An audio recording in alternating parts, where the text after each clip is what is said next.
Welcome to Varied Voices, a thought-provoking podcast where true crime meets the fascinating depths of human behavior. I'm Stephanie. And I'm Patty. And today we're talking about voyeurism.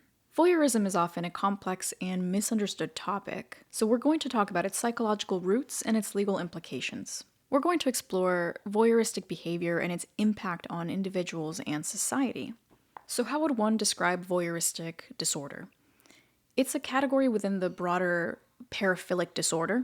And paraphilic? And paraphilia can be described as a strong sexual urge or arousal from atypical sexual things. So it could be objects or activities. Things like viewing somebody that doesn't know they're being viewed. Exactly. In a naked things situation. Dealing with non-consent, or things like even sadism and masochism are technically considered atypical. In this case, though, with voyeurism, we're talking about being viewed.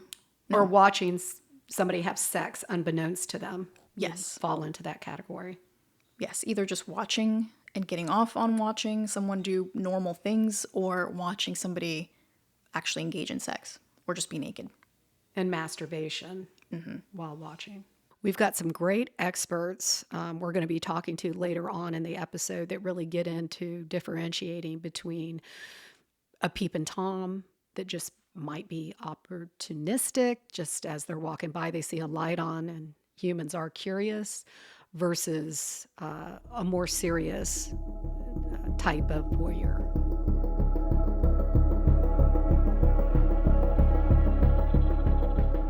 In the decade that I've known you, I've heard about your brush with a voyeur. And it's actually more than that. It was something years, right? Yes, over the course of several years, it was something that impacted you in a profound and very negative way. It was traumatizing. It was traumatizing, and I had anger, as you know. I'm sure rage. Yes, absolutely. Would you like to share about that story? When did it first start? What happened? Okay. I'm going to leave the names out because I think that that's probably some legal reasons why I should on that. I'm not sure, but I'm going to leave the names out. But it was May of 1999 when we first were made aware of this individual driving to my house and parking in vacant lots and then walking around. But one of our neighbors said that they noticed a black small pickup in the middle of the week driving by our house. And they said it parked in a south vacant lot on our street at about 9 p.m. And they were watching him out of their window walk up to the south side of our house. And then after a while, he ran back to his truck and then left. Friday of the same week, they were out walking their dog and saw him cruise by slowly at around 5 p.m. So my neighbors saw him before I did. And at that time, my disabled son, Patrick, and his aide were at home. My husband and I arrived at home at approximately 7:30 p.m. We picked up the kids and went for pizza as we routinely did every Friday night. And then when we came back in, it was approximately around 10 o'clock. The neighbors heard this car pull up and park in a vacant lot once again and watch this tall guy get out and walk across our yard to the north side and look in a window. So it was either my son's window or it was our family room window. Then they watched him just blatantly walk across the front of our yard. And it was so blatant that they thought, well, we must know him. And then he walked up to the south side of our house. And at that time, I had gotten in the bathtub and was soaking. My son, as he was walking across the front of the house, the front porch light came on because Philip, my son, was waiting for a friend to arrive to spend the night. And I had a blind on my bathtub window, and then we had a transom window, a half round window above that. So the shade was on the lower part and a screen, but it was open because it was a nice night. And I was reading a book in the bathtub, and I heard somebody right behind me. I mean, because that's how close it was. The window was open. So I didn't move. I knew that if I stood up, that he would be able to see me. I also didn't know if maybe it was my husband out there by the boat. I just didn't know, so I stayed put. a little bit later, and I heard my husband outside the window talking on the phone. So I got out of the bathtub, and then my husband came in and said that the neighbors had called him and told them that this guy was out by our boat. So he went out by the boat and was looking. I said, "Oh my gosh, there was somebody when I was in the bathtub. I could hear him. I could almost feel him." And we went out and we all looked. We had flashlights, and you could see his footprints. He had climbed up on the air conditioned handler, and I guess that's what it's called, the air conditioned box thing that was outside the window, and was literally standing up looking in my transom window. It appeared to be so. And he was hidden from the neighbors because the boat was in front of that.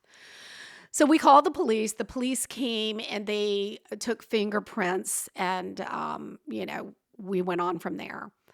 I continued because I felt that if the person was driving into my neighborhood, Stephanie, I felt this was more than just a peeping Tom, because when I was like 12 or 13, I had another experience when I lived in Miami as a little girl. I remember coming home from my friend's Lisa's house one night on my new 10-speed bike. And as I came up to my house, I started coasting, and that made a click, click, click sound.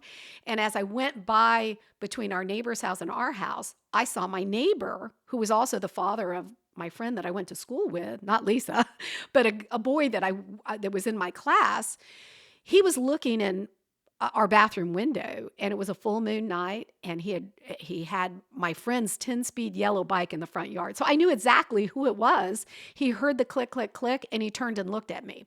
Now, interesting enough, I knew the difference, right? Because even at 12 or 13, I remember my parents saying, "It's your word against his, don't say anything." I felt kind of obligated to not hurt my friend, because who wants their dad known as a peeping Tom? So I didn't say anything. We didn't report it for those reasons. So, but now this was very different. There was a very brazen person. So we talked about peeping Tom, and we're talking about stalker. Yeah, so we're defining the peeping Tom being like this more casual thing. Yeah, he's riding a bike. Maybe he's looking for the opportunity and sees a light on and puts the bike down and went up and looked in the window. But somebody parking in a vacant lot, to walk to my window. Yeah, so do you think this guy knew who you were already? Well, that's what I was afraid of, because or maybe he just saw your house first and was like, "Oh, hey, that one's got a boat in the way. Maybe I can." Not if he was driving in, and he had been spotted more than one time, that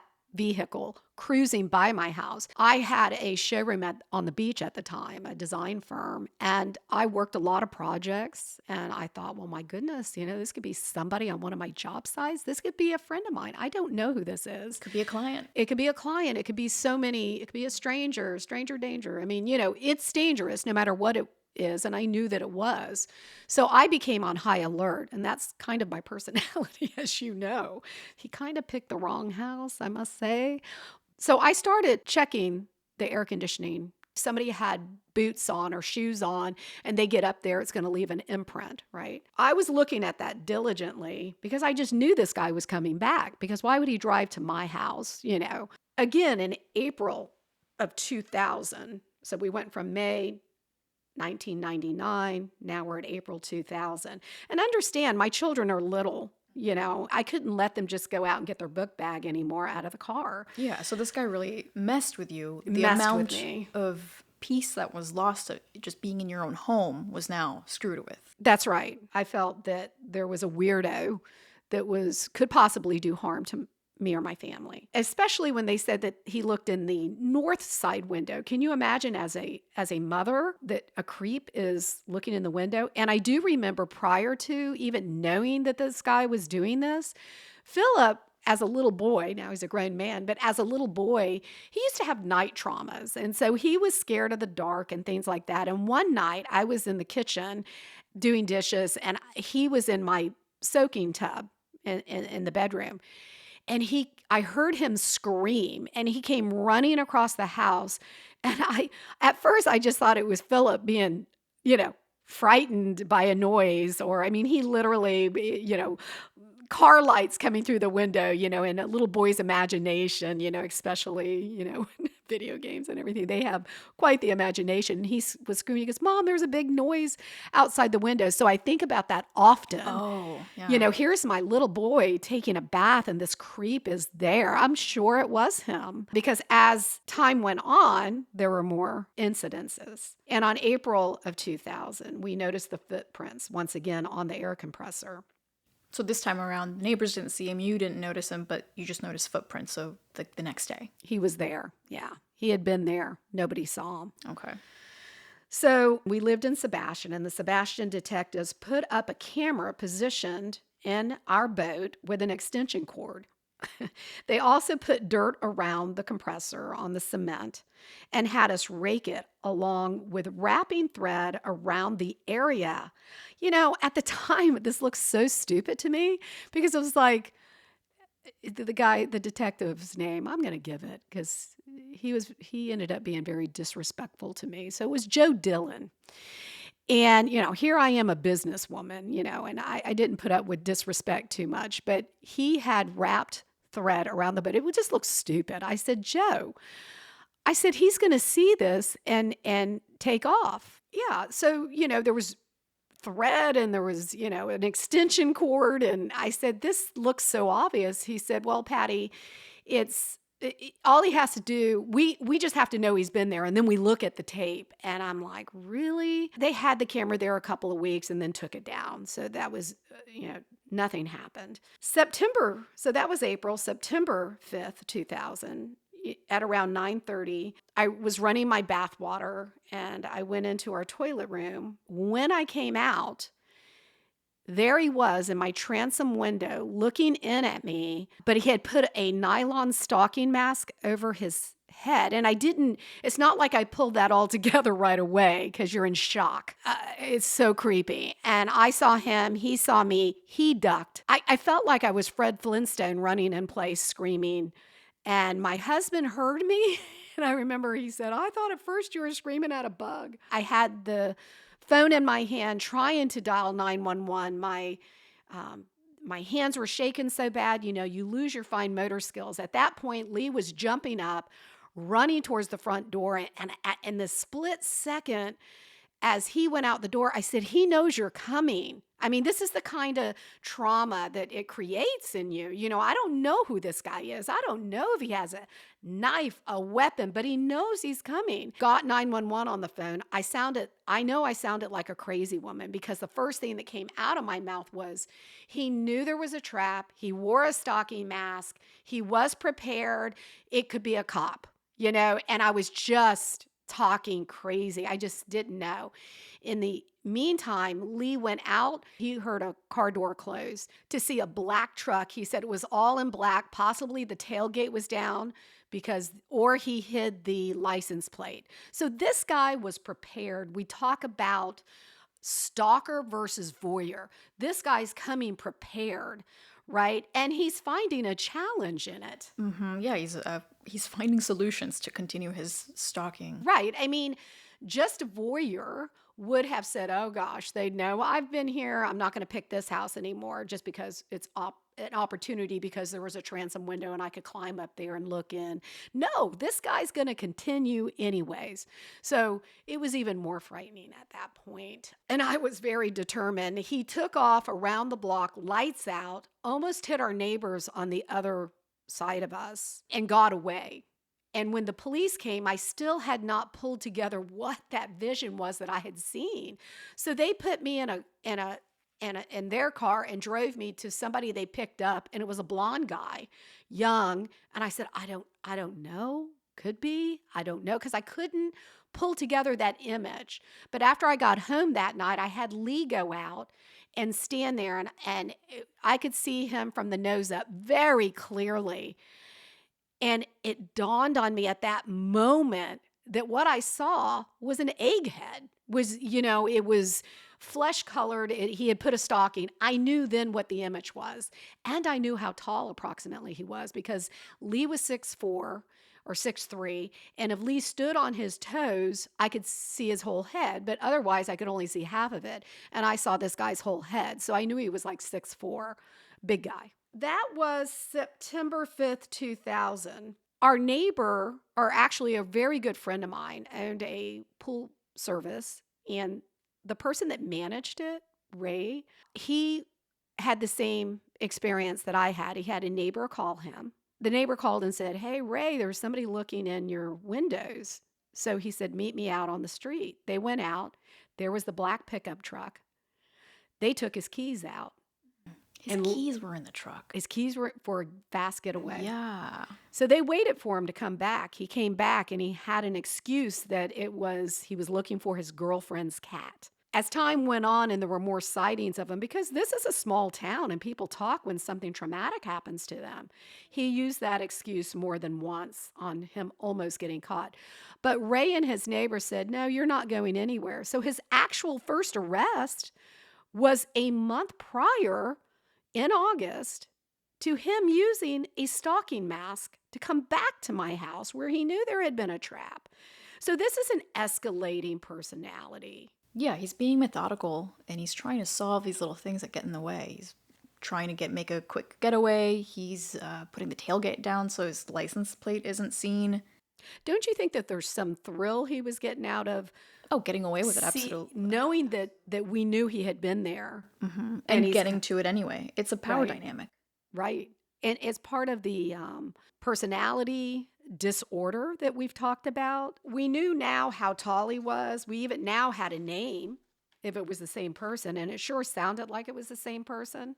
I had gone to the chief of police because after seeing him, after the trap was set, and I saw him with a stalking mask at my window, my detective ended up hanging up on me one day. And so I'm now speaking as a victim in Indian River County and how I was treated as a businesswoman in this town by a detective from the Sebastian Police Department. I literally had to make an appointment with Chief White and take my husband in to be heard. And that should never happen. But it did.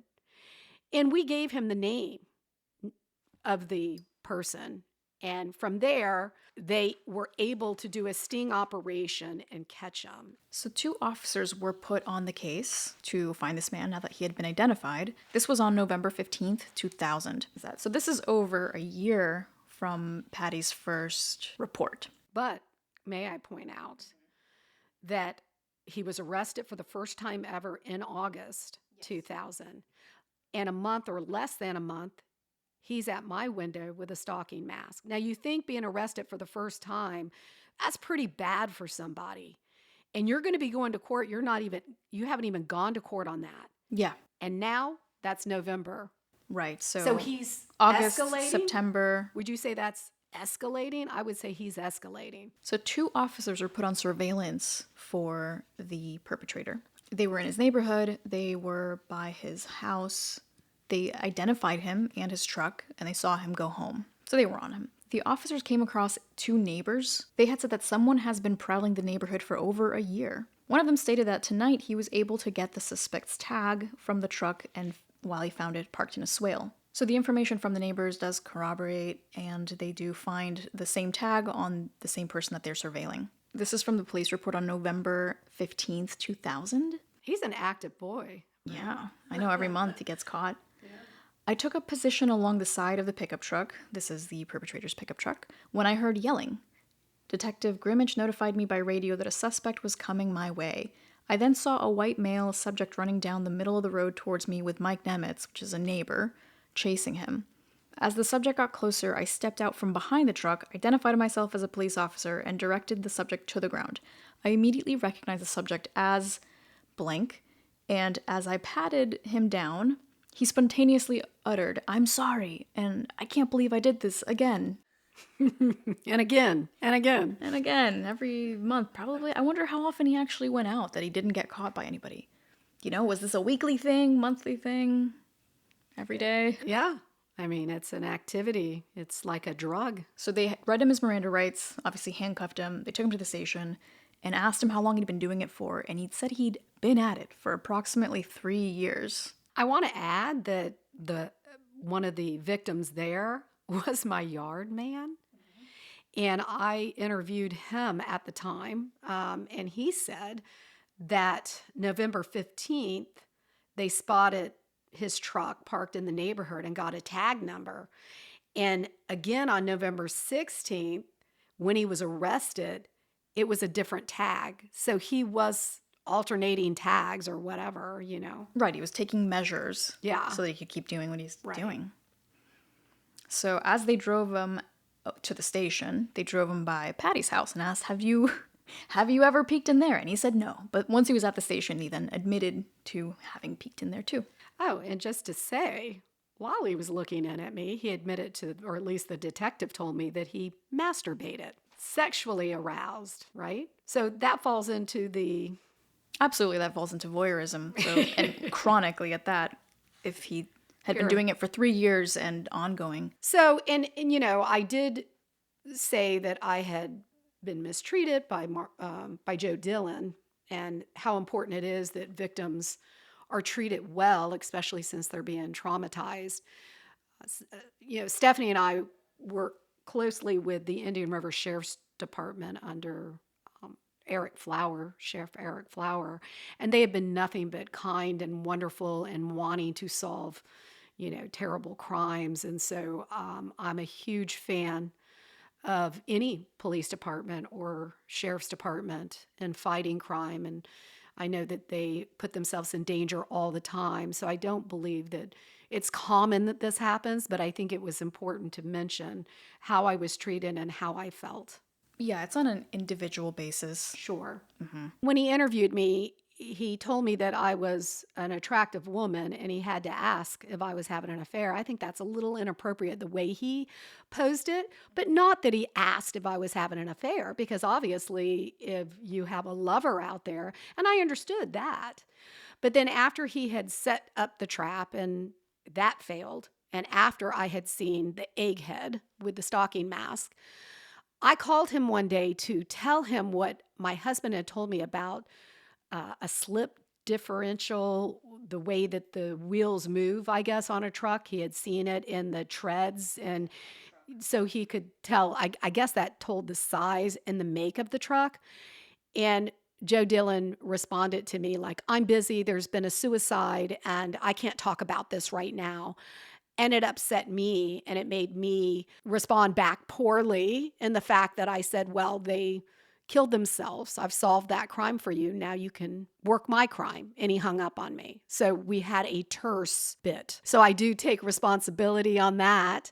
But then at that point, I felt a need to take my husband with me. And you have to understand, as a businesswoman that has owned her own business since 1992, I was just so angry. And no one ever told me that there was a victims advocacy program.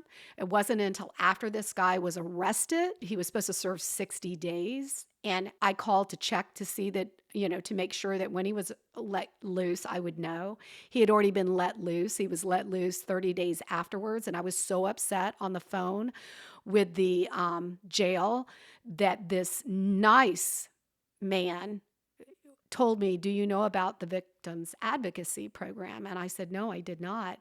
And he ended up sending me all the information, and he was very kind. No one during this experience that I was having told me that there was an advocacy group and I had rights as a victim. So was this the last time you dealt with him, the voyeur? The voyeur. No. Was this the last time that he looked through one of your windows? As far as I know. Okay, so this is the last time you caught him or he was caught in some way and police was involved. Yes. So for a year and a half, you had to deal with this cloud over your head and this uncertainty of safety. Right. So did you run into him again? Well, I went to court with Ray, and I also tried to get an order of protection against him, which they didn't grant me. So Vero Beach today is a very interconnected town. Everybody knows everybody in some way or another. And it's had a boom in 2020 of population, yet it's still that interconnected. And then it had another boom in 2006, 2008. So in 2000, it was even more interconnected. Everybody really knew everybody. It was just a smaller population. So Well, and that's interesting because anybody that would have something like this happen, they tell their workers, they tell, and it gets around. So I Yeah, you ended didn't even need Facebook groups right. for it to get around. And then one day after I had seen him with a nylon mask over his face, I had gone into work and my secretary said, Patty, you're going to want to hear this. I called on a bid we were waiting for a commercial countertop we were doing for a commercial business. And we hadn't received the bid. And Barbara called on it, and the lady said, I am so sorry I didn't get back with you, but something happened to my daughter. And of course, Barbara's like, oh my goodness, what happened? And so she went on to explain that her and her daughter had recently moved into this house that they were renting and hadn't got curtains up or and she had gone out one night to another neighbor's house and taken the dog with her. So her 14-year-old girl or year-old daughter was in the house alone. She had been talking to her friend on the phone, and then she was going to go take a shower, and she turned the music way up, which was across the hall. And I spoke to this young lady, and she told me the story, and this is how it went. She was taking a shower, and she had the door open because she was hearing the music. And the light was on in the bathroom, obviously. And somebody came in while she was in the shower with the shower curtain drawn and unscrewed the light bulb. Now, you just wonder about this guy, right? Just why he did that. But he did. He unscrewed the light bulb, actually. Tall guy, you can just reach up there and do that. So then the next thing she knew, because the light from the hallway was on, she could see the silhouette of him. And she explained my guy pretty darn well to me. I will stand by that it was him, and I will get into further why I think it was him. But his haircut, what he was wearing, the work boots he had on, the height that he was. She knew how tall he was because she related it later to her father's height. So he was about 6'4". She had nowhere to go but out. You can imagine this is the scariest thing that can ever happen to a woman, being trapped in a shower, and the only way out is past the perpetrator. So she reached out and she grabbed him, and she said, I remember clearly he had an indigo glow watch on. I mean, she was very specific, especially after going through such a trauma. She said that he seemed shocked that she had a hold of him. And she pushed him, and he fell back over the vanity. She then made a run for it, and somewhere along the way, she was able to grab the cordless phone, and she threw her door closed and threw her back against the bedroom door, and he started to kick the door in. And like I had told you before, you lose your fine motor skills. So she didn't, she had tried to call 911, but she was just freaking out. The phone was in her lap, and then she heard the 911 operator speaking. So she picked the phone up as the door was cracking, and she said, he's trying to kill me. Someone's trying to kill me. And he took off. Once again, she reported to me how poorly she was treated by the detectives, that she felt that they were accusing her of having a boyfriend. At that point, I called the detective on her case because I knew that we had fingerprints, and I wanted to connect this guy. And I knew they would have to have fingerprints from that job because he had unscrewed the light bulb, right? One would think. So I called the detective, and I spoke to her detective. He was quite nice to me, and I was being extra nice to him because I wanted to help in any way that I could to connect this guy. He said to me, and I quote, again, this is back in 2000. He said, Patty, I really don't think he was trying to rape her. I think he was just trying to get a closer look. Do you have any idea how hard it was for me to not lose my temper? Yeah, that infuriates me now. I felt like saying, what if it was your daughter? He unscrewed the light bulb to get a closer look. Right. He kicked the door in. He to get a cracked the closer door look. while he was kicking it with his work boot. Oh. And this is what the detective said. Now, back then, the detectives, and he told me this, they worked the desk for a week and then they were on the road, so it was a small town. Again, I want to say that Eric Flowers and the detectives in Indian River County today are not like that. It's a much bigger town. They've got more resources. Detectives are detectives, lieutenants are lieutenants, on and on and on. So I have the utmost respect for them. And anyways, that's what we were dealing with back in 2000. So we've come a long way. Man, that's infuriating. Yes. I had a list of victims because then my backdoor neighbor that he almost ran over at one time, she calls me and she says, "Oh my gosh, my boss." She worked at the Eye Institute and her boss was literally pregnant, taking a bath when, she heard somebody outside her window and the husband went out and caught the guy. He used the same excuse he used at Ray's house, was that he was looking for his girlfriend's cat. Well, they let him go on that one. And then we had Ray and then the girl in the shower that she was too traumatized and had been treated too poorly by the police that are supposed to protect you that she didn't feel safe. Yeah, so a number of people all within the same time period, and in one way or another, they know each other. So Yeah, and we're impacted by the same guy. Again, we don't know about the 14-year-old. So all that's happened. He hasn't come around through your window, hopefully, since. But have you seen him around in public or anything? Steffi, you know me, right? You're like a bulldog. A pit bull. He picked, as my friends say, oh Lord, he picked the wrong house. And he did. Once I had a name, he no longer scared me. No longer scared me. Knew he was a bad guy.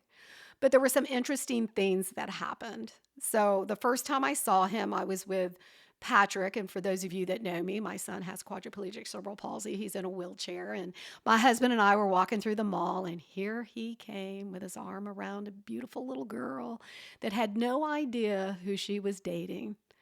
And as we walked by, I spoke up very loudly and said, "Lee, that's blank. Remember the guy that was looking in my bathroom window for years?" My husband was not happy with me that day, but I didn't care because there's no stopping me. Just ask Lee. Did the woman react in any way? No. Did either of them react? No. They heard you, they just kept walking. Kept walking. Maybe she knew. I think a lot of times for whatever reason, low self-esteem or whatever, I mean, I don't know. I would have stopped right there and say, "Please tell me about that," Or the sad thing that some people do where they're like, "I can change him." Or some people love to be a victim, I don't know. That's not me. But then another time I used to stop at a convenience store every day to get my cup of coffee on my way to my showroom. And the manager there, Al, we had become very good friends. And I was walking in one day when my buddy came walking out. And when I was like, "Oh my gosh, that's him." And I said, "Al, what's his name?" And he told me, and I said, "That is the guy that was looking in my window, blah, blah, blah." And he told me where he worked. And it was somebody I did business with.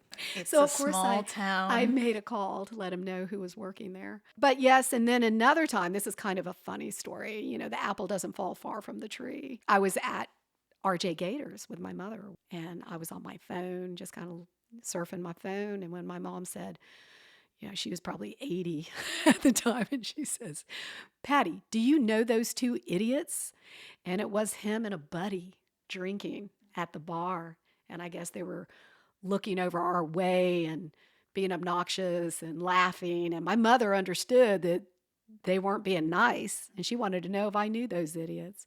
And I looked up and I said, "Of course I do, Mom. That's blank. Remember the guy?" And I was talking as loud as I could. The pervert that was looking in my window. So he had become very aggressive with me. And this is very interesting because my husband and I one day were sitting at a restaurant and Ray came up to us and said, "That creep came up to me and tried to shake my hand and apologize." So understand that when he saw me, no respect. I'm an object. I'm sure in Ray's situation, he was looking at his wife, right? Would he have had the same respect if he saw the wife as he did with Jay? So it's interesting that a lot of perpetrators of all kinds, whether it's voyeuristic, rapist, or whatever, they look at women or their victims as objects, not real people. How have I affected their lives and be remorseful. So when he went to court, I went to court because they had him on Ray's. That was the first court appearance, and I went. And he was there with his parents. He was there with his preacher, and they were all speaking on his behalf. And of course, Ray and I and the victims were there speaking against and saying what he had done to us. And when I walked out of the courtroom, his father was there with the preacher, and he said, I quote, "She will get hers." And I looked around at him, and there's a big echo in the courthouse. And I said to him, "Are you threatening me?" I said that to his father. And I guess, bailiffs or the deputies that were there at the time were very concerned about my safety and made sure that I had an escort to my car. And I have continued every now and again. And I was in a parking lot, and he came by in a white pickup truck and stared me down, as I did him. I'm still angry about it. And, I don't know that I can let it go or that I even want to let it go. I listen to victims who, they forgive the most heinous of crimes. And I just am not that person. Maybe I'd be better off if I was. I don't, maybe that's a therapy within itself. I do go to yoga. I try to, and I am a peaceful person, but I also believe in people doing the right thing. And when they don't, I hold them accountable. I am not an enabler to a fault, maybe. Mm-hmm. Yeah, hold them accountable and call them out in public. Oh, yeah. That's savage, Patty. I know. He was my worst nightmare, and now I'm his. Yeah, so that's what you mean by he chose the wrong house that night. Right, and he continues to get caught for the same. As far as we know, there was another offense in 2018. Yes. So he has sought Public treatment. restrooms. Oh, God. Interesting enough, not too long after they released him from the Ray conviction, I had somebody call me from New Horizons and wanted to hear my story. And after I told him my story, he said, "I knew he was full of crap. I knew he's much more than he's saying he is." And I do believe that, and I stand by that.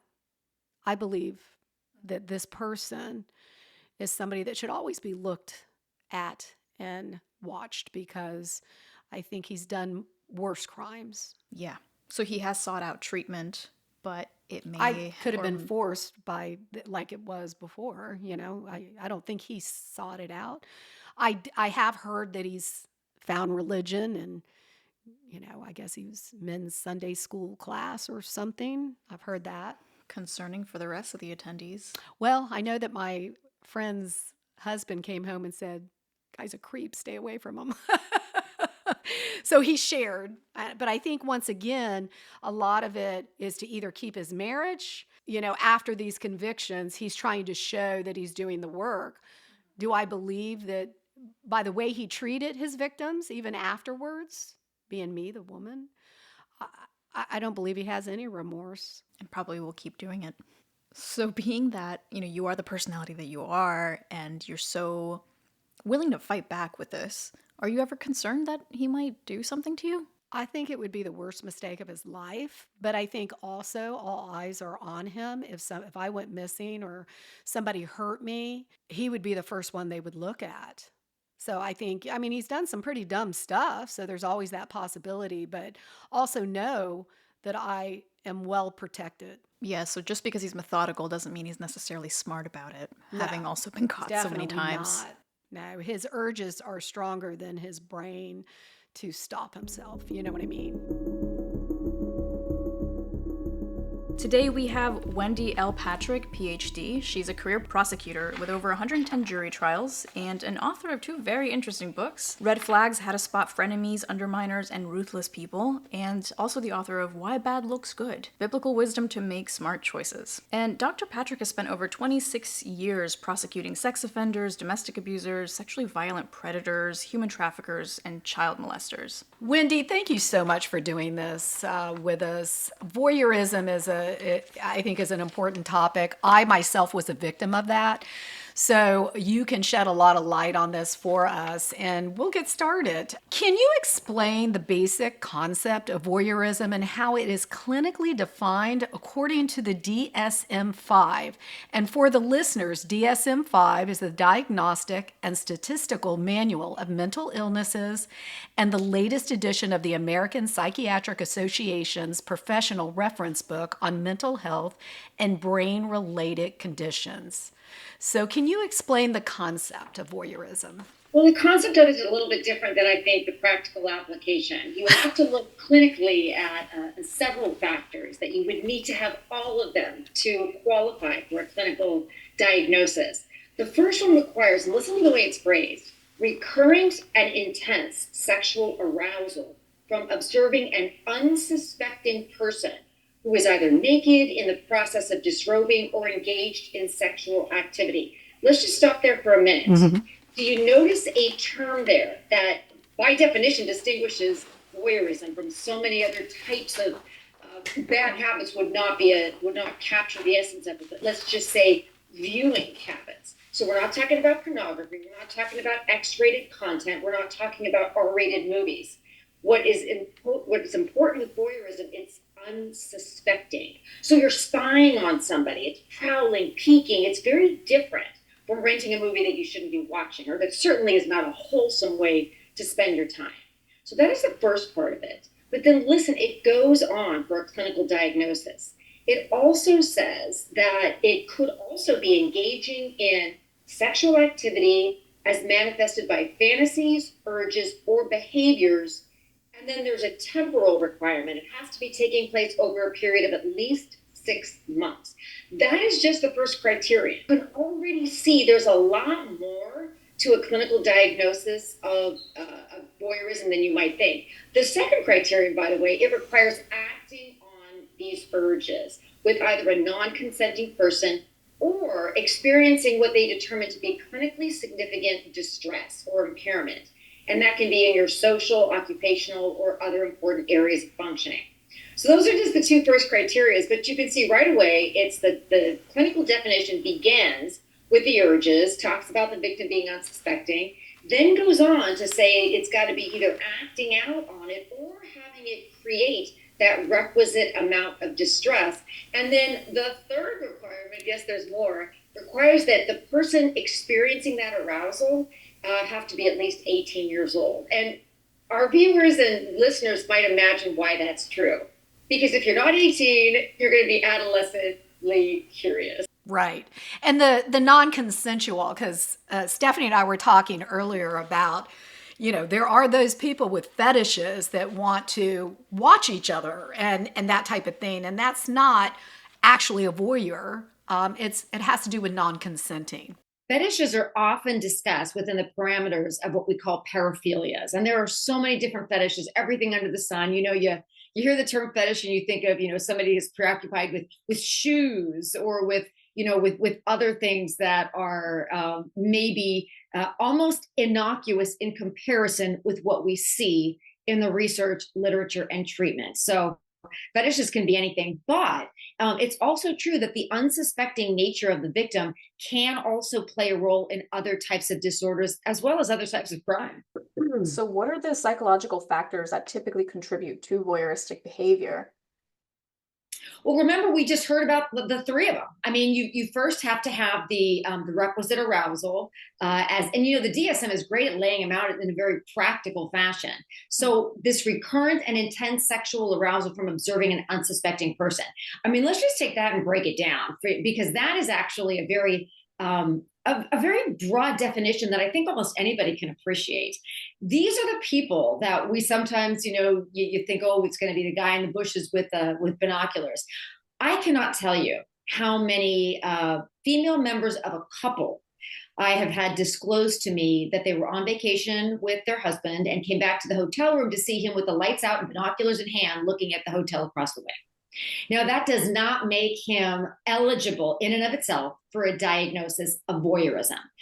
But when you see this kind of disruption, do you see how it can fit into criterion two? Whether or not it meets criterion one, we're not talking about a clinical diagnosis. But oftentimes, to your question, some of the psychological components that contribute to this kind of behavior, we'll expand it out, is not being able to stop when you already know it's going to cause you conflict in a relationship. It would be like somebody with a drug problem or a problem with alcohol, continuing to use, notwithstanding the interpersonal conflict that it was causing. So when you have this recurrent and intense sexual arousal, that's problematic as a psychological concept because it is actually creating this kind of discord within relationships. But I also know that we talk a lot about, what if you just really are in public and it's not, somebody doesn't really see it as disrupting their home life. I have to tell you, my friend, then you worry about the laws that are continually being created to address behavior like you may have heard the term upskirting, where you've got a camera planted somewhere that's going to look up ladies' dresses, or it's in a dressing room or a bathroom. I mean, there are so many different ways that you see people really struggling with this addiction, trying to figure out how they can feed this view of, remember that terminology, unsuspecting victims. That's what makes it voyeurism. So if you do catch somebody upskirting you or, filming you in a changing room, what legalities help the victim and going after somebody like that and stopping them from doing that to somebody else? Well, you bring up to the great point of criminal law is deterrence. You want to make sure that there are laws on the books that govern this kind of behavior. And more states are having a look at this behavior. The law, unlike the Bible, is in process. It is evolving all the time. I mean, every single year we have new laws. Yeah. And along the lines of voyeuristic behavior, that has been one of the areas where perpetrators have been able to become creative.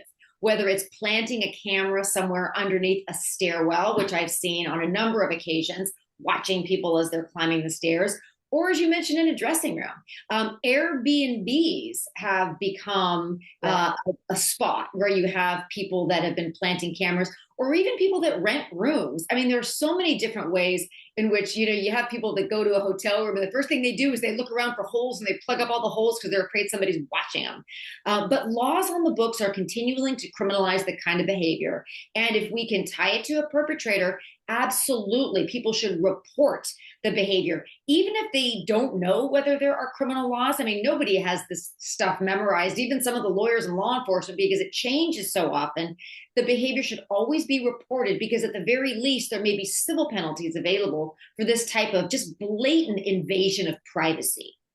Well, you bring up a good point because I travel a lot on business and now I'm really going to be paranoid. Right. We heard on the news, who's the sports commentator, that somebody looked through the peephole in a hotel and videoed her. What is her name? Do you know who I'm talking about? Well, anyway. I can name several people that had that happen. When you're a celebrity and somebody figures out which room you're in, watch out. What is the responsibility of a hotel for looking for these things that have been planted or holes in the wall? Or do they hold some accountability when I, as a woman traveling to protect their customers from this? It's an interesting question because, when you talk about a tort like negligence, you need to have a duty of care to begin with in order to be liable for a breach. Remember, negligence requires a duty, a breach, causation, and damages. So, the damages, you might imagine there's emotional damages, there may be damage to reputation if, God forbid, there are any photos taken. But it's also difficult when you talk about a public spot where somebody goes voluntarily when they rent a room. But I can argue the other side of that as well, like any good lawyer can.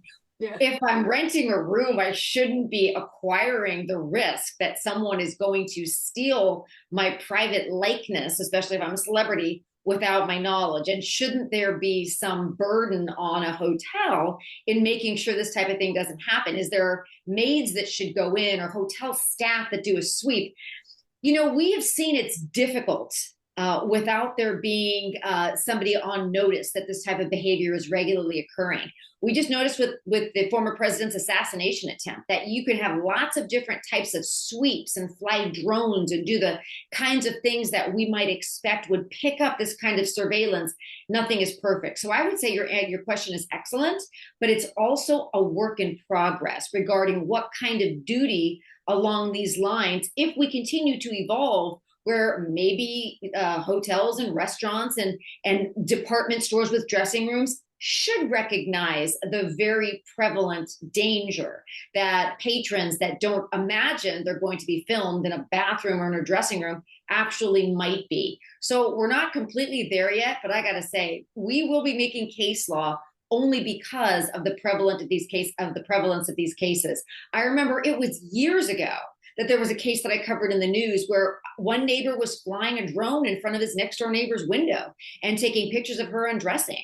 And then everybody started talking about, well, is the neighborhood watch liable, and who should have known about this, and whose airspace does it belong to? Can I just fly a drone and watch somebody through their bedroom window? Not to get too far into the weeds, but also remember, peeking and prowling, those types of laws on the books in different states, they have elements you have to meet. So somebody, just walking along the street with binoculars, looking into people's windows, if they're in a public spot where they're entitled to be, that's a harder sell than your example of a dressing room or a hotel room or somewhere where you have, here's the language, a reasonable expectation of privacy. Right. That's the difference. And we also, I think law enforcement and the legal world has to keep up with technology, because that's ever changing and it gets harder and harder and harder. They're always playing catch up. Amen. So voyeuristic behavior lead to way more serious things like assaults and murder. Well, there are what we call, and I know that people use this term all the time to talk about drugs, but let's say gateway crimes. Sometimes just looking is not sufficient. Now, that's not to say that voyeurism is a gateway type of behavior. Maybe it is.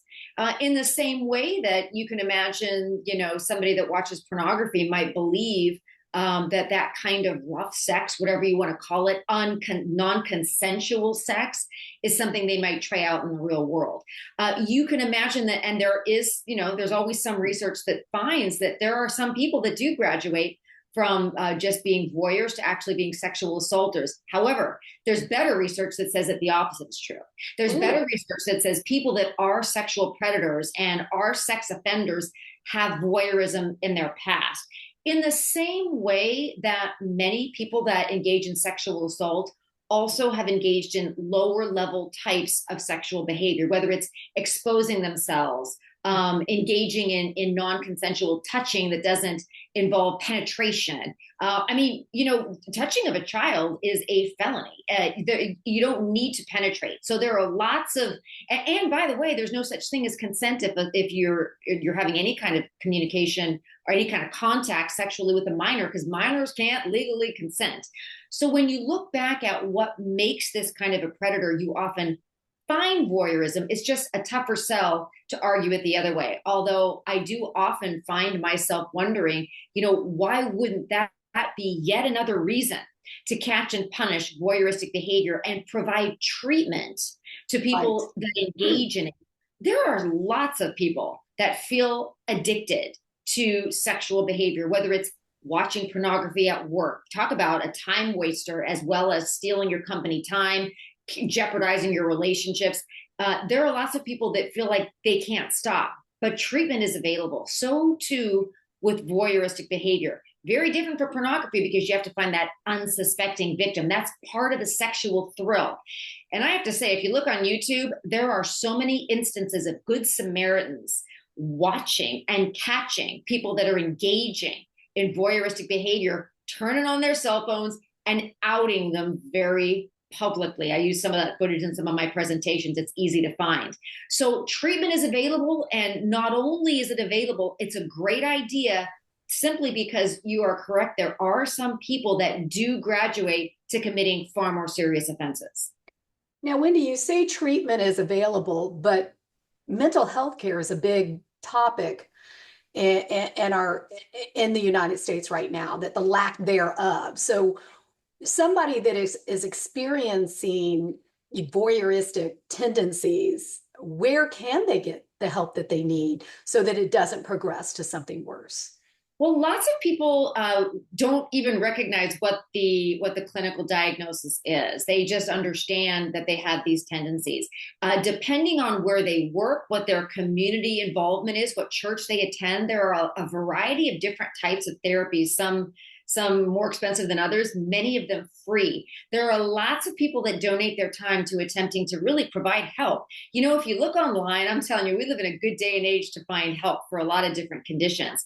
There are hotlines and there are different people that are willing to talk about almost everything.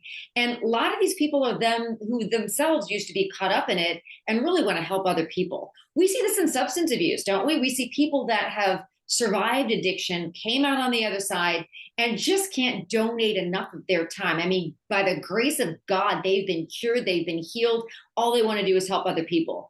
Well, believe it or not, there are people that have been caught up in sexual kinds of proclivities as well that also want to pour in the lives of others. It's kind of like the big brother, big sister programs at schools, that where you have people that want to be mentors and role models and share strategies of stopping, avoiding, downplaying, sort of sugarcoating this behavior that can lead to something far more serious. Their entire goal is helping people stop dangerous behavior before it gets worse.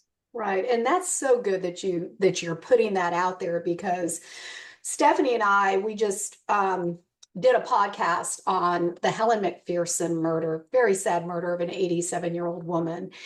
And there was a lot of evidence that the guy was watching her like a week before, removed the screen, and and then ultimately a week later he comes back and murders her.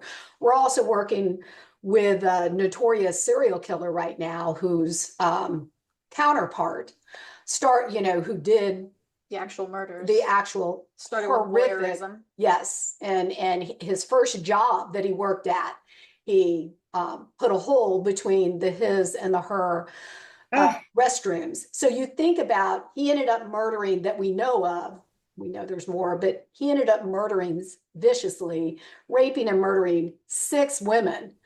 And oh my gosh, if prevention, right, if there had been help, that he recognized that early on that he was a voyeur and wanting to do these things, whether it be his parents helping him to get the help, or if he could have recognized it, look at the lives that could have been saved. So I think your point on that it is accessible, maybe give somebody out there that is listening to this an avenue to turn to. So thank you for that.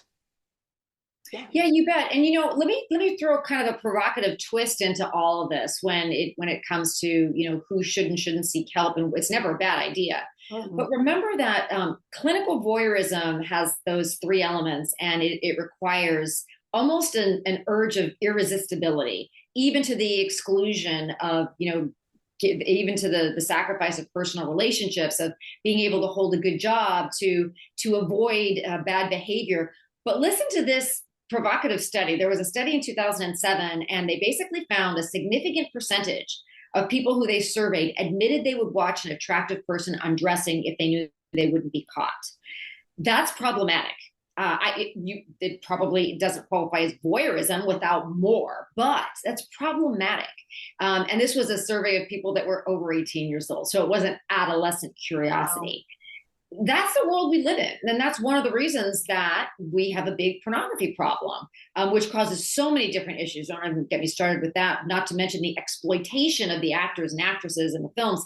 But when you think about just going on a vacation or renting an Airbnb and all of the different ways in which people just watch each other. I mean, it's amazing. People that have gardeners come to the house always say, why can't these people stop looking in the windows?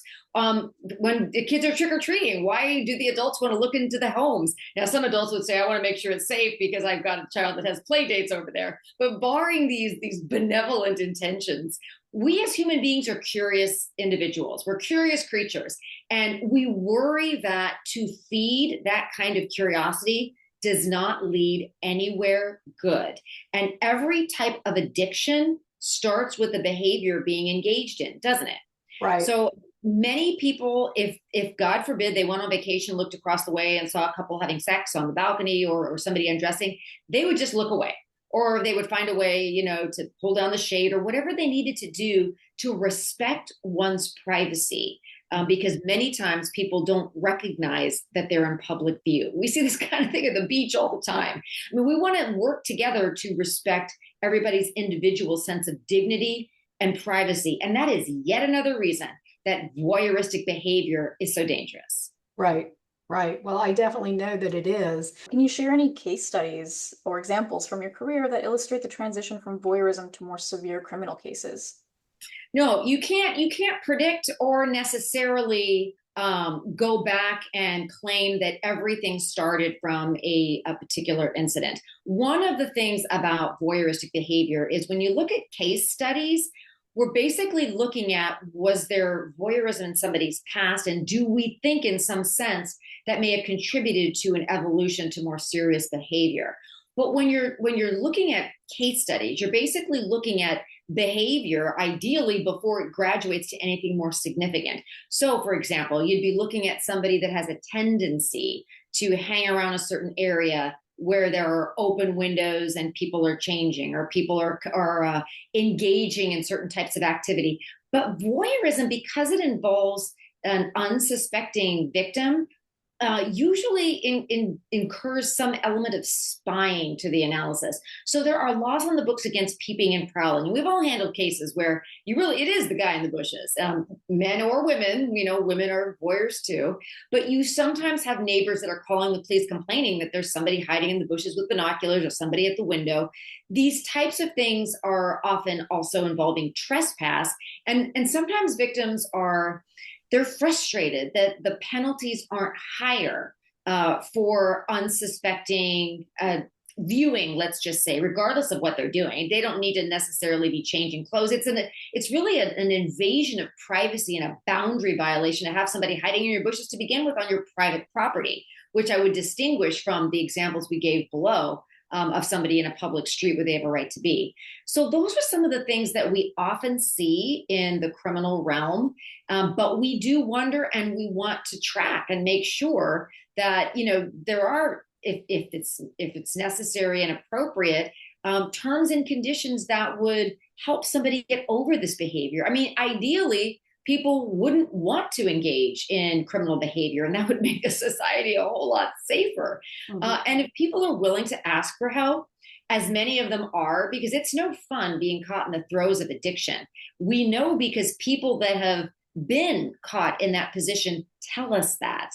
Those are the people that I mentioned before that are only too pleased to help others get through their addictions as well. And voyeurism is no different. They want to be able to share what led them to it, why they couldn't stop, and more importantly, the tools that they learned to help them come out the other side and really have no desire to do it again, or at the very least, never to act on the desire if it ever comes back up. Right. And as I told you at the beginning, I was a victim of voyeurism, and that person has gone on throughout the years to be caught doing that. But I thought another interesting thing about this particular victim is when he was caught and he was prosecuted, the man that's house that he was caught at, when he saw him out in public later, he went up to him and put his hand out and apologized and wanted to shake his hand. When he saw me out, he was aggressive and rude to me. Wow. And I find that very interesting, that I think that type of personality is somebody that thinks of women as an object, that he had a right to do what he did to me, but he apologized, had a completely different attitude toward the man. I find that very interesting. It is interesting. I would wonder why he was spying on another man, if in fact the other man had a fiance or a girlfriend. I don't know if she was at the time a neighbor. The same thing that started us to realize he was coming around is that the neighbors see somebody looking in your window. How he got caught at this man's house was the neighbor called and said, there's a guy looking in your window. So they went out, took the keys out of his truck and waited for him to walk up. They had him arrested.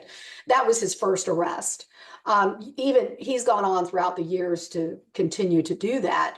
But what I always find so interesting, and I've had, I guess experts that have worked with him call me and want to know the story because they didn't believe what he was telling them. So I find that as an escalating voyeur.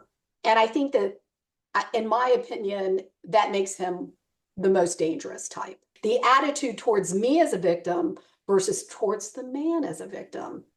Yeah, that type of, whether it's objectification of women or simple disrespect of women, that's significant. And I also really appreciate you're really breaking that into categories. Opportunity knocks, as they say, with peeping toms in their own neighborhoods.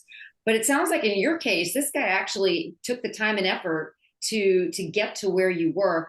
That makes it more dangerous. Sometimes you think about people that commit crimes because, the opportunity comes up, or it's easy. It was easy to get away with. This was not easy to get away with, and it required some effort. So it's an entirely different category of criminal. But it also, the respect or lack thereof, more accurately, also really distinguishes what you suffered. And, it's good that you're talking about it, because I guarantee there are lots of people that may be listening that have had the same thing happen to them, including the lack of apology, or you said sense of entitlement. We see that too. We see sometimes people say, well, she should have made sure her drapes were shut, or she shouldn't have worn that. I mean, we see these awfully obnoxious rationalizations, which of course they're not, but attempted rationalizations for this kind of intrusive boundary probing behavior. So your experience is almost a good teaching point for other people who've had the same thing happen. The lesson learned is it's not about you. It's really about somebody's absolutely toxic views about us, Well, which is their problem. Even interesting enough, like I said, we were doing the Helen McPherson murder and working with the detectives and the sheriff, and his name came up because he's a known. Oh, wow.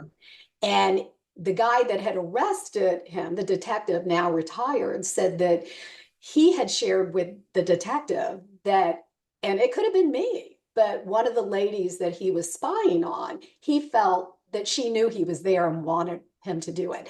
Again, character, personality, escalation, bad guy, even I knew that this guy had a more escalating personality versus a peeping Tom, that is more benign, if you will. Yeah. And the potential for escalation, some people want to see what they can get away with. That is something that we notice because we can trace a pattern of behavior. Like we say, patterns make the predator. Well, patterns make the peeping Tom too, don't they? And when those patterns escalate and become more serious, it's almost like somebody's pushing the boundary as to what they think they can get away with. Your point about viewers believing that the victim knows they're there, that is so prevalent. I mean, we could do a whole segment just based on that.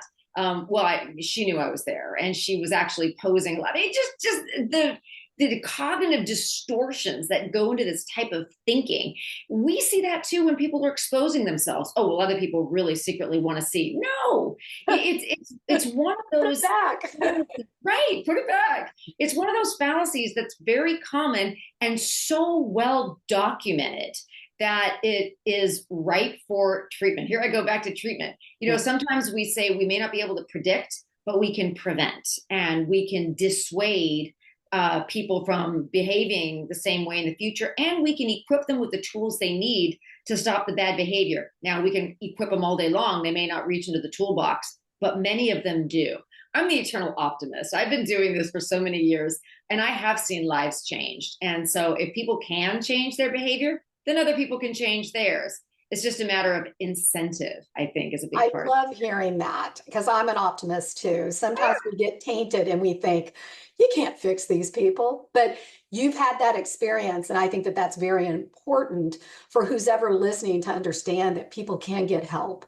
Yeah. So thank you for that. And, the other good thing is there are so many clinicians and volunteers, and sometimes even survivors, that are willing to help. People want to help. People take pity on those that literally, even though they would love to, can't control their behavior. I mean, we listen to these people testify and they tell the jurors, I would do anything to stop this. I need help. You hear that a lot. I need help.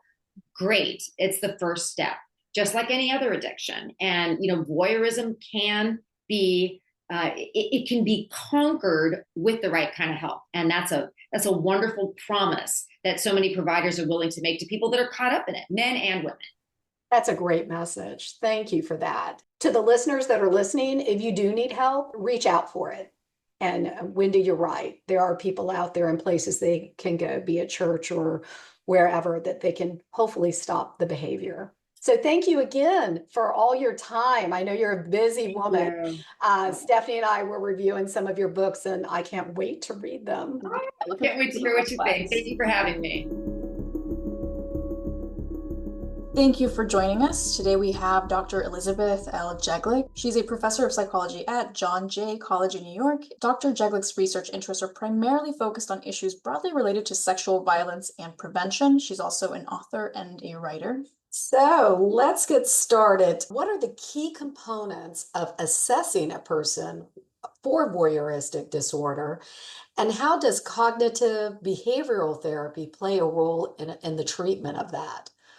Sure. So I think it's challenging because we don't know a lot about voyeuristic disorder. I think we know more about voyeurism as the behavior or as the interest, like that people have interest in looking at non-consensual, not unsuspecting individuals kind of, engaging in different behaviors. But in order for the disorder to happen, it has to, transpire over a period of 6 months at minimum and cause the individual distress or be illegal, which generally is if you're looking at somebody who is non-consenting or non-suspecting. We don't know a lot about this disorder because these individuals don't often present for treatment, and because of the nature, because the person is not often aware of it, they are not arrested, so they don't come to the attention of the authorities. So in terms of assessment, there is no clear guidance really as to how we assess voyeuristic disorder. We look at the DSM, the Diagnostic and Statistical Manual, and we look at the criteria. So were they engaging in the behavior? Was the behavior happening for a minimum of 6 months? Are they over 18? Was the person unaware of what was happening? Is this their primary sexual interest? And does it cause them significant distress, or is it causing harm to another individual? And so, if it meets those criteria, then they would meet diagnostic criteria for voyeuristic disorder. It's estimated kind of that there's somewhere between 4 and 12% lower for women, higher for men meet criteria for voyeuristic disorder. But again, we don't have population-based data at present on a lot of these things because we don't have a way to large scale assess, these kinds of things. But should you have somebody who is presenting with voyeuristic disorder, either on their own because they're experiencing distress because this is their primary sexual interest and they're not happy about it, or because they've come into contact with the criminal justice system, then one way that we would do that would be using cognitive behavioral therapy, which is kind of the gold standard for treatment of individuals within the criminal justice system. And so here you target kind of individuals' thoughts and behaviors. It's very skills-based. And so what we know about voyeuristic disorders, there are different pathways to it. For example, like some people are engaging in it because they're not socially competent, right? So they don't have pro-social relationships. And so this is kind of the way they have, gotten their sexual gratification. And so then you would target some of those things. There might be social skills training. There might be, if this is something that they would like to have a pro-social relationship, so that it decreases the likelihood. But you also have to do an analysis of why they're engaging in the behavior and target that, if that makes sense. What if they are social but they choose to do this almost as a Like a power activity thing? Well, let's say, I mean, what comes to mind are some of the notorious serial killers like Theodore Bundy, handsome, good looking, Yeah, like he got smart. dates, he Sure, could, but and yet he's still. he still Mhm. did. But yet, you know, he obviously did voyeurism. A lot of the serial killers do, stalking, if you call it. When you have that, What are some of the pathways there? yeah, or even if somebody could recognize it in themselves, a lot of them don't, they just become hunters. But if they are, how would you assess that with somebody like that? Especially, let's say somebody like a Theodore Bundy came in and you could truly see he was a smart guy, a good looking guy, a guy that could date. Does that immediately put him into another terminology of voyeurism? And if so, what is that? Well, I would probably say that he engaged in the behavior, but there are obviously elements of psychopathy and sadism there that would probably be primary diagnoses. And so then, you know, you have to think, what is the goal? So the goal of treatment with people who are violating, laws is to decrease recidivism so they don't engage in the behavior again. And so with people who are, on that grand scheme, like these serial killers, obviously they're never going to be released. And so you want to, minimize the harm and provide them with services. But at the same point, if you have people who are kind of lower level, there could be different, antisocial pathways to engaging in this behavior. But for voyeurism to be the primary target, it would have to be their primary sexual interest. And so for a lot of individuals, that's not the case. And so it might be a behavior that they're engaging in. And so you would target the behavior and talk about, like how can you meet those needs through pro-social means? Like, for example, a lot of, if you're deriving sexual pleasure from looking at people in non-consensual, like who are unsuspecting, pornography that is legal, that is of age, that is publicly available, could be something that you would work towards. But again, you'd have to really assess what the rationale for engaging in that behavior is. Is this part of something that's more sadistic? And at that point, then you're treating those psychopathic kind of more tendencies as opposed to the voyeuristic ones. So we were talking to voyeurs that are potential voyeurs out there that they realize that not it's becoming more than just an opportunity that's been presented, walking along and seeing a window lit, but now they're literally at this point driving to a home and it starts to escalate and it becomes an activity that becomes a nightly activity, but they know that it's leading, it's accelerating, and Sure. uh, most of those people, do they say, "Oh my gosh, I got to do something about this," or does that just continue, and then they become that person that escalates into entering the home and doing other things? Yeah. And so we don't know a lot about the degree of escalation. We only know like people who have engaged in contact crimes and looking at their histories. A lot of them have, histories of voyeuristic behavior. So it's unclear, how many people engage in the behavior and don't escalate versus those who do escalate. So we can only look at those who've been convicted for other types of crimes.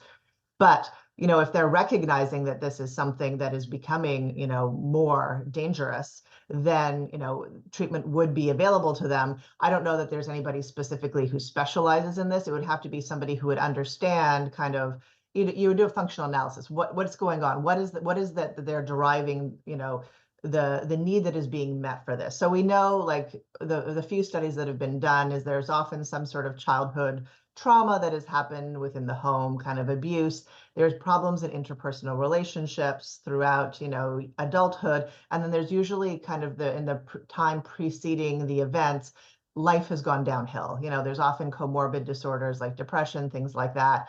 And so, kind of sometimes it's targeting those secondary things.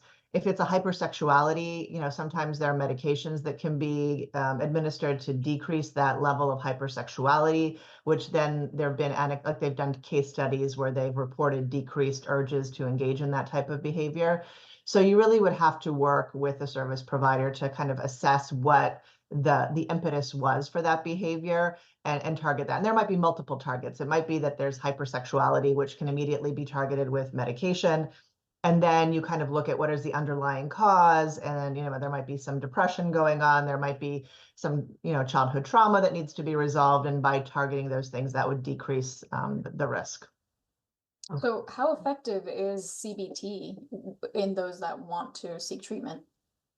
I mean, in general, CBT has been shown to be an effective treatment within individuals in the criminal justice system. I am unaware of any studies that have looked specifically at voyeurism. Again, for those caveats that we talked about, it's not something that people actively seek treatment for, and so there's no manualized treatment per se.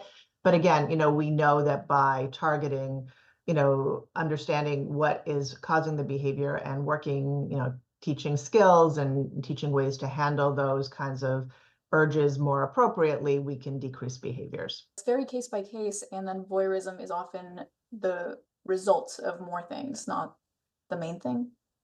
It could be, again, you'd have to look at the individual. I think we don't really know enough, right? As I said, what we know is they've done surveys of general population where they say, do you have this sexual interest? And a lot of people do, right? Because we have high interest in looking at pornography within our culture. But when you talk about would you act on it, that really cuts it down. And have you acted on it, that cuts it down even further. And then those who have actually come in contact or have sought treatment are very few. So we just don't have the numbers to really make any kind of generalization at this point. So I've got a question for those that are victims of the voyeur, and in determining, I mean, I think everybody's aware of the peeping Tom, the man or woman, whatever, that goes out, sees light coming from a window, and peeping Tom typically, is not considered dangerous. They've got a fetish for wanting to look in. But when should a victim, like in other words, let's say if there is somebody that has been seen, or there's somebody coming around, and a car has been seen parked in a vacant lot, meaning that person's driving directly to do that to you as the victim. Is that a sign for that victim to be even more concerned as to this person's literally taking the step to come to my house? It's just not a neighborhood peeping Tom, with the opportunity presented that they look in the window. But yet, is this a sign that this is something to be even more concerned about for that It victim? sounds like what you're describing is stalking. And so that would be, something that I would be very concerned about and something that you would want to contact the authorities about. Like I think, in Friends, you have the naked guy like kind of across the way where if you see somebody in the window, I think most of us would look. But at the same point, if you are going out of your way and you've targeted somebody, that is, definitely scary and something that we would want to have the criminal justice system involved with. Yeah. And we're seeing increasing, ways that people are targeting, online with upskirting. They're doing voyeurism, like they're sticking cameras up people's skirts. They're putting cameras, in hidden places, in bathrooms and things like that. So it's really kind of the scope of voyeurism has expanded significantly with the onset of technology. Yeah. Sometimes making it incredibly difficult for the authorities to keep up, right? Correct. And a lot of people who've been victimized don't even know they've been victimized. Right. Because, which probably is a good thing because then you can't experience that trauma. But if you do come to find that you have been and your images are posted online without your consent, that can be very traumatizing. For sure. So, to those that have been victimized, can you discuss the current sex offender laws and how they pertain to associated with voyeurism? It's unclear. I guess if assuming that they would be charged with a sex crime, it has to make, depending on the state, they have different levels, like, or different charges depending on how they're charged. But if it's a sex crime, and we do know that people who engage in voyeurism are actually at high risk for reoffending because this is their primary outlet. So people who have those paraphilias, like voyeurism, fraudurism, exhibitionism, that's their primary sexual outlet. And so they tend to engage in the behavior very frequently and have high recidivism rates. So then, we would look to see, would they be put on the sex offender registry? It varies by state. It would vary by the risk assessment, how often that, what their history is. And if they're on the registry, then then they would have to be there, between 15 years and life. And again, it varies by state. But, there's a lot of negative consequences to bearing that label. What would be the risk factor that would indicate a voyeur is likely to progress to more serious sexual offenses? And I know we touched on that well, are they driving to your place? Yeah. Have they been seen, more than once? We don't know at this point. Just based on, what we know about sex offending in general, like if they've targeted a victim and they've identified somebody, if it's more than just a random occurrence and then they are, seeking somebody out and offending against them, especially if it's happening multiple times, I would definitely be concerned that that could be an escalation. Especially, there might be mental health problems that go along with that. We often see with stalking there could be some delusional disorders, things like that. And so if somebody knows that there's somebody who has been targeting them, who is looking at them more than once, that would definitely be worrisome and an indication that something more serious could happen. As a victim of that, it was very frustrating to me that when he was finally caught, he got a prowler charge, got 60 days, served 30, and I was never even notified that he was released. So coming from the victim standpoint, it is a little frustrating that the laws are so ambiguous as to what they're going to charge him with, and the accountability thereof, and the protection to the victim, Yeah.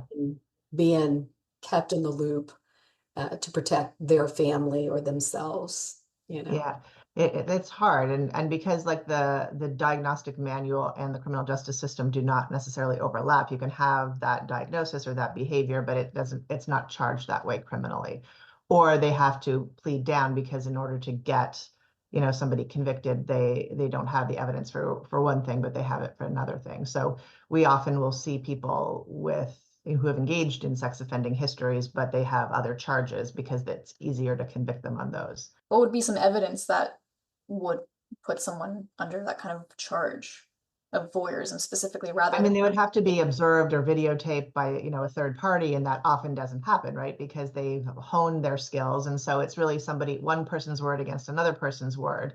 And we see that, oftentimes in sexual offending. And it's very hard to convict because it has to be beyond a reasonable doubt. So if he's like, well, I wasn't there, I was somewhere else, and there's somebody who says they saw them somewhere else, that's not beyond a reasonable doubt. So. so physically videotaped looking through a window, for example? I mean, I know, and we now have these kinds of outdoor cameras. We can, videotape. That kind of evidence would definitely be helpful in prosecuting somebody. But again, like, it's hard to prove the sexual intent of it, right? We can see that the behavior is that they are there. So then that's where the stalking kind of charge comes in, but we don't know what the primary reason is. And so they can always deny that. So that's where it gets muddy. Well, I find it interesting, being that Stephanie and I are true crimers. We've started our podcast, which focuses a lot on that, and we get involved in the case study of serial killers and also brutal murders. And so far, everyone that I've come across, voyeurism or stalking, which that's a fine line, right? As to when it's voyeurism or they're stalking, and then they're stalking for their crime, Correct. Yes. So it seems to me a commonality that these personality types, are also voyeurs or / stalkers initially in order to commit their crimes. So I think that voyeurism must be taken seriously. I think, again, being a victim of it, it wasn't taken seriously by the authorities, which is shocking to me, because history has proven itself that many of the serial killers did this behavior. Yeah. It's considered a nuisance crime, the non-contact paraphilias, exhibitionism, voyeurism, frauderism, because there's really, again, not a lot of research on them. And so they kind of don't take it seriously. But we know that there are a portion that do escalate. We still are unsure how many, but it also does cause significant harm and distress to the survivors of it. So Yeah, absolutely. Yeah, in a way, it's kind of like a online harassment, like the person didn't actually do anything, they weren't physically there, but it does cause a lot of distress to the Mhm. recipient. Yeah. It's hard to, I guess, pin somebody on that. How does voyeurism fit into the broader context of sexual abuse and, more importantly, its prevention? It is a sexually abusive behavior because, as you have talked about, it causes harm. But even if it doesn't escalate, if somebody is aware that this has happened to them or if their image has been posted somewhere, that can cause them significant harm or distress. And so, when we think about sexual violence, we have to think about, being in consensual relationships. And when something is done to somebody that is not consensual, that is a violation, and it's sexual violence. And so, I think we have to kind of broaden the scope of what we think about. I think we're recognizing now with the internet and how a lot of crimes are perpetrated online, like people are hacking into video cameras, for example, to watch people surreptitiously so that they're unaware. They are planting in Airbnbs video cameras and they're watching people and use and that kind of thing. So there's a lot of continuum of what is sexual violence, and I think we have to recognize that in terms of preventing it, that this is something, and let people know and how to handle it, and also make sure that we have criminal justice responses for these types of things. Like I know they're starting to make upskirting against the law. And so there's been increased prosecution on that. And it's just going to be with technology ever expanding and its capabilities, we're just going to see more and more probably of these types of crimes. And so we have to be aware of that and get ahead of it with our legislation and prevention efforts. You had mentioned a couple of times about pictures being posted online without consent in relationship to voyeurism. And Stephanie and I kind of talked about this because a mutual friend of ours, when they knew we were doing this, came to me and said, "Oh, well, this happened to a friend of mine. And this person had hired a professional photographer to do, nude pictures for her husband for a gift. And that photographer posted them online.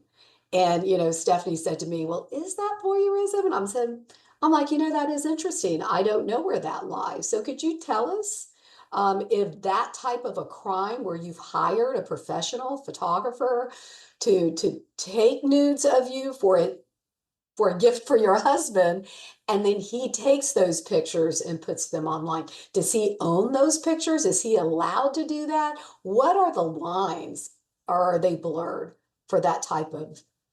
That I'm not sure. I guess you would have to read the contract as to who owns those kinds of images, but I can see how that would be, a violation. Whether it's voyeurism, there's actually some debate. Like previous editions of the Diagnostic and Statistical Manual specified that pornography was not considered part of voyeurism. The new version is silent on that.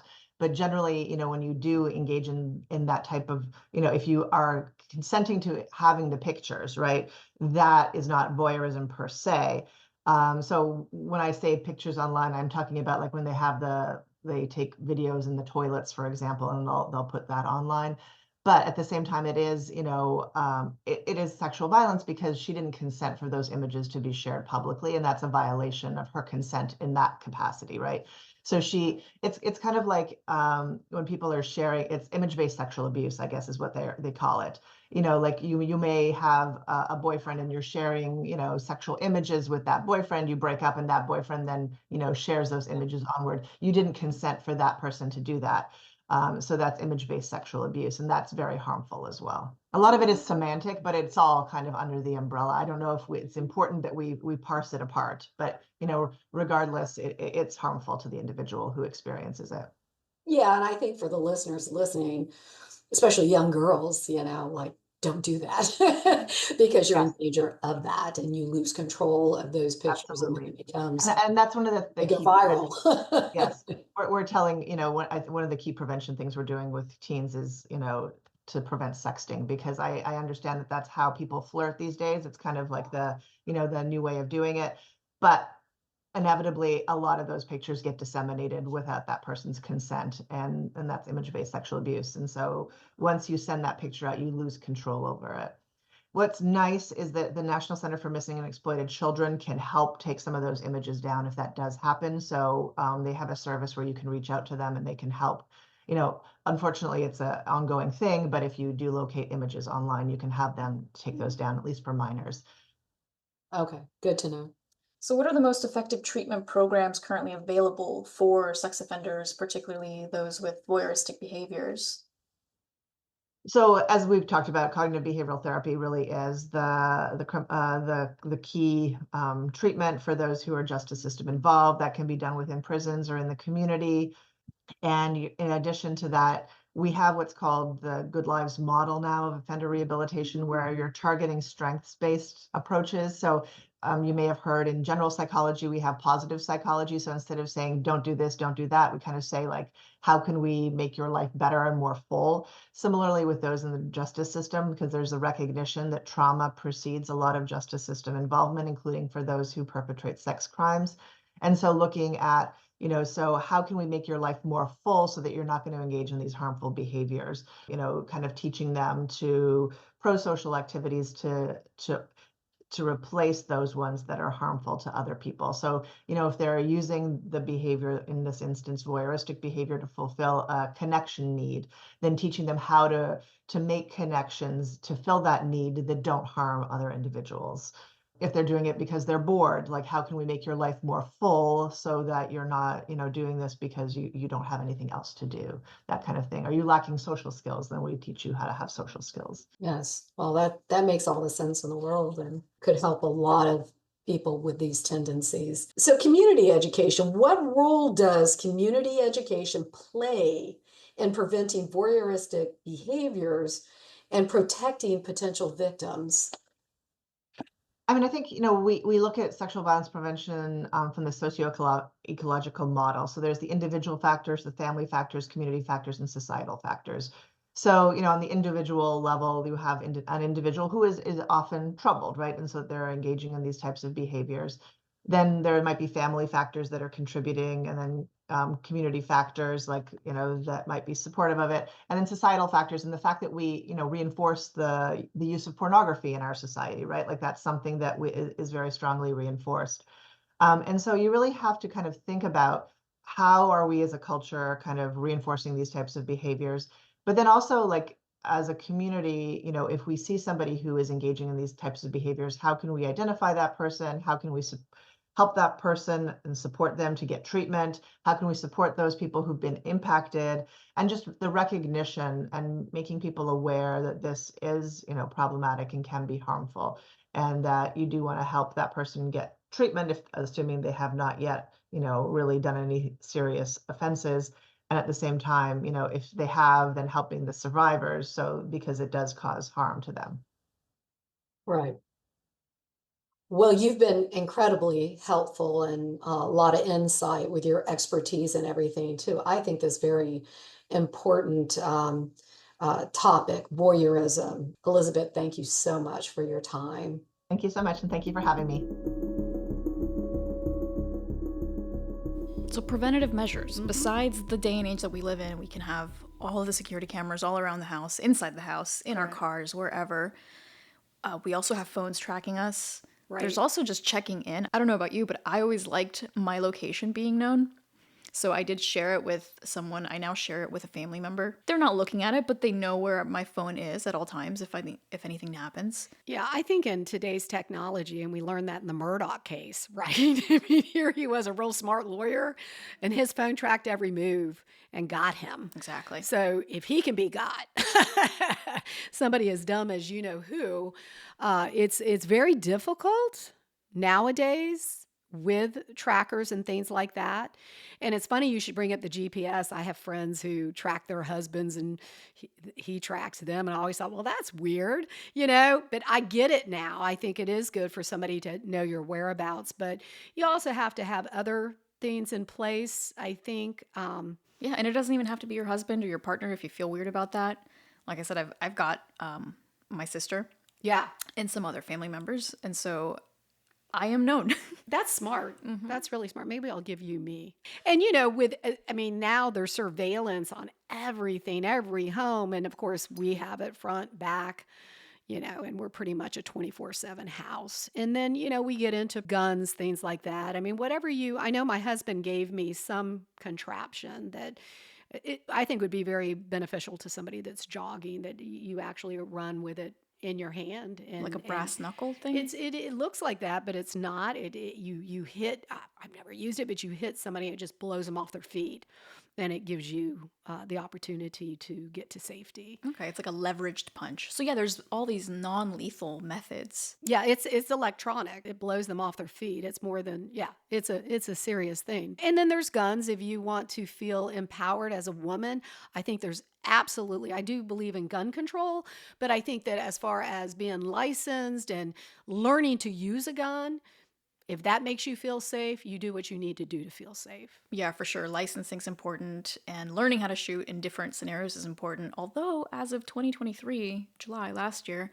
you don't need a permit for concealed carry in Florida. Oh, good to know. That is good to know. I think anything that a woman can do to leverage the playing field there, because predators pick on women. Yeah, and of course, it's not always women who are the victims of voyeurs or sexual crimes or violence, but Yeah, there's there's an overwhelming pattern, isn't there? There is. But as a woman, or a child, I mean, you can be overpowered. There's something about that, and those type of individuals that do that like the power, but they're really cowards. They're not going to pick on my 6'5" husband, are they? They're not. And he doesn't understand how I feel because he's never had to be in that position. So, I mean, I think he does understand. I don't mean it that way, but a lot of times men think, oh, are you overreacting? No, I don't think so, Yeah, it's just a perspective thing. They've never had that fear. Right. Some people can go through life not having that fear because they've just never experienced anything close to it. Like, oh, why would you want all your car doors to lock automatically? Because people lurk. Sometimes danger lurks. Yeah. Exactly. Stephanie, I speak very angrily against the perpetrator in my case, but I want you to know that I have much sympathy for somebody that is suffering from an addictive, voyeuristic tendency or anything that makes it difficult for them to live their life too. I mean, you've got to see it from that perspective. They have this urge and a need to fulfill the urge. And for a lot of people in that situation, they would want to get the help. And I think that more mental health care needs to be available to them. We know New Horizons, and I think Vero Beach has a mental health care facility as well. And there are churches and there are counselors that work for free. And if you are a person with these tendencies or know of a person, a loved one of yours that needs to get help, by all means, I think that the help is out there and is available to you. And I, would wish that for you. I think part of what's important too is to keep speaking up on it. Some people are very timid by traumatic things that happen to them, understandably so, but to keep it to yourself doesn't always help everyone. No, you need to talk. That's how we knew there were so many victims of this character, because people talked and said, this happened to me. And so, but certainly report it to the authorities. Like I said, Sheriff Eric Flowers and the Indian River Sheriff's Department is a great group of crime solvers, and don't be afraid to reach out for help. Thank you so much for listening. And if you'd like to reach out with comments, questions, concerns, or podcast topics, email variedvoicespod@gmail.com.